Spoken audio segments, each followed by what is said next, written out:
All right, let's jump right in. We're going to break down a really specific strategy for dealing with an anxious mind. And look, this isn't about your typical wellness tips. This is an explainer on how to tackle anxiety as a spiritual battle, using very specific tools and a unique perspective from the King James Bible. You know that feeling, right? It's the middle of the night, you bolt awake, and your heart is just pounding out of your chest.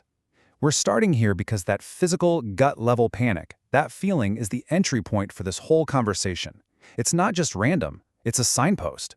So this brings us to the absolute core idea we're unpacking today. On one side, you have the world's view. Anxiety is a feeling, maybe a chemical imbalance, a disorder of the flesh. But on the other side, we have the biblical view presented here, which defines it as something entirely different, a spirit of fear. And that one little shift, from biology to spiritual warfare, well, it changes everything. And this verse, right here, is the foundation for that entire argument. The logic is actually pretty simple. If God did not give you this spirit of fear, then all that chaos, that noise, that panic swirling around in your head, that is not your true identity. According to this view, it's an outside force, not some flaw inside of you. Okay, so if it's a spirit of fear, the next logical question is, how does it operate? Where does it attack? And the battleground that this framework identifies isn't your body, not really, it's your mind. Now pay close attention to the word used here. The word is torment.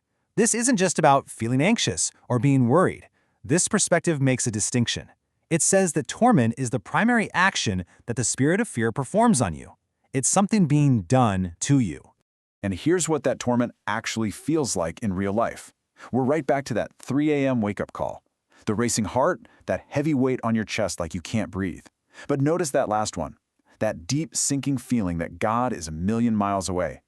These are all laid out as the tangible symptoms of the spiritual operation. So if torment is the operation, what are the weapons? Well, they're identified here as fiery darts. What a term, right? This is how it defines those intrusive, looping, what-if thoughts, the ones that spiral into worst-case scenarios.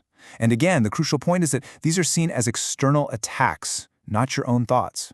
And here are some crystal clear examples. These fiery darts are described as specific lies that target your deepest vulnerabilities, your financial security, your love for your family, your sense of self, even your salvation. The whole point is to help you start recognizing these thoughts, not as a part of you, but as incoming enemy fire. So, we've identified the problem. We've named the enemy's tactics. Now what? What's the counter move? Well, this is where the strategy shifts from defense to offense. We're introduced to a spiritual weapon, and that weapon is the scripture itself. Now, this is a really critical point in this whole approach. The argument here is that trying to fight these spiritual attacks with just your own willpower, you're going to lose. It's a losing battle because, as it says, the flesh is weak. So the alternative isn't trying harder, it's picking up a different tool altogether, scripture, which is described here as the sword of the Spirit. Okay, so we have the sword, and now here's the shield. If those what-if thoughts are the fiery darts, then this verse from Ephesians gives us the defensive tool specifically designed to quench them. You see how it's all fitting together? There's a specific weapon for a specific attack. This all sounds great in theory, right? A sword, a shield, but how do you actually use them when your heart is pounding at 3 a.m.? It all gets boiled down into this one central, actionable technique you can use right in the moment. And the exercise is beautifully simple. It's just 2 steps. Step 1, name the dart. You consciously identify that intrusive thought. You call it out. Step 2, raise the shield. You immediately, out loud, counter that thought with a specific KJV verse. It's not passive, it's an active, vocal response. And check this out. This makes it so practical. It's like a spiritual pharmacy. If the fiery dart is a fear of failure, you raise the shield of Philippians 4:13. If it's a fear of being abandoned, you counter with Deuteronomy 31:6. It's a direct one-to-one response system. No guesswork. You see, this name and shield exercise is presented as the boots-on-the-ground application of this famous verse. The act of identifying a lie and then forcefully replacing it with scripture, that's what it looks like to literally take a thought captive and make it obey a higher truth than your feelings. So what's the goal of all this? Where does it lead? Well, the victory isn't a life where you never have a fearful thought again. It's about achieving a totally new state of mental and spiritual stability. Let's be really clear about what this means.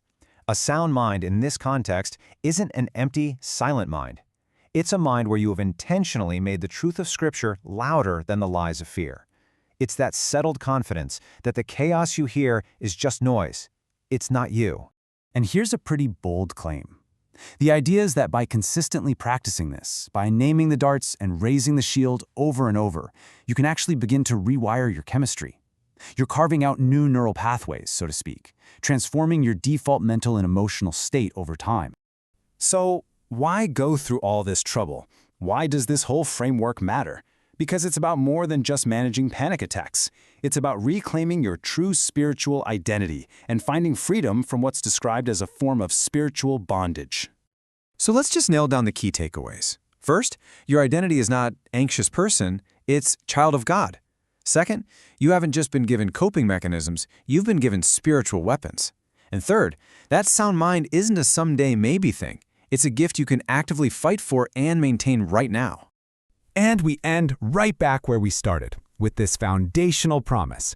This verse is both the starting line and the finish line.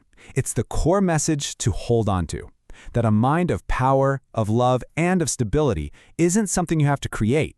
It's a God-given spiritual reality that is yours to claim.